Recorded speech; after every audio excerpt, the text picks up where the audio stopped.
you ever felt grateful for God's correction and uncomfortable at the same time? Today, while reading Proverbs chapter 3, I realized something about myself. My analytical, pragmatic mind doesn't just question life, it questions God's wisdom too. And right in the middle of that tension, God corrected me again, gently, clearly, and right on time. If you've been following this journey with me, you know I have a very pragmatic, analytical mind. And today, while reading Proverbs chapter 3, my mind went exactly where it usually does, to the other side of the thought. When I reached Proverbs 3, verse 11 through 15, it stopped me. My son, despise not the chastening of the Lord, neither be weary of his correction. For whom the Lord loveth, he correct, even as a father, the son in whom he delights. As I read that, something unexpected happened. I smiled, not because correction feels good in the moment, but because I realized something.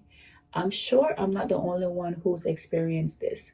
When you're in the middle of doing or saying something and suddenly a thought stops you, this isn't right, that gentle inner correction, that's the Holy Spirit. And instead of feeling condemned, I felt love. Verse 13 says, happy is the man that find wisdom and the man that get understanding.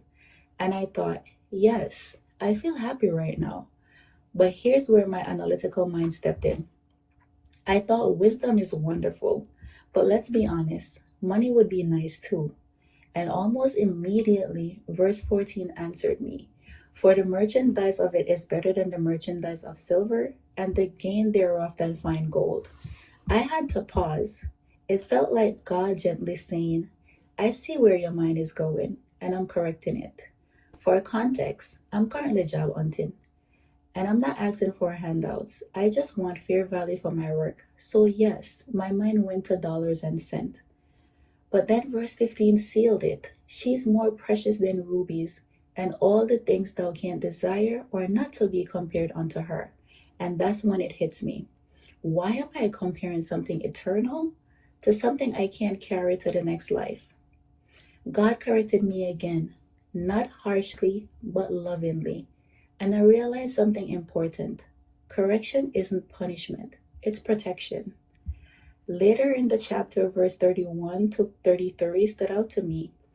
Envy thou not the oppressor, for the froward is abomination to the Lord, but he blessed the habitation of the just. I thought about how easy it is to look at people who appear successful and think, that life looks nice.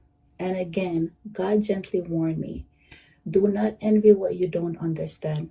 You don't know how someone got where they are. You don't know what they sacrificed morally or spiritually to get there. God doesn't reward appearance, he rewards righteousness. And while short-term gain can look appealing, this world is not our forever home. Today, I'm grateful not just for wisdom, but for correction, for a Holy Spirit that stops me, redirects me, and loves me enough to do so. I'm learning that my analytical mind isn't my downfall. When surrendered to God, it becomes an asset. Nothing we desire compares to the wisdom God gives. And today, I truly felt love. Let me know your thoughts. Has God ever corrected you in the moment?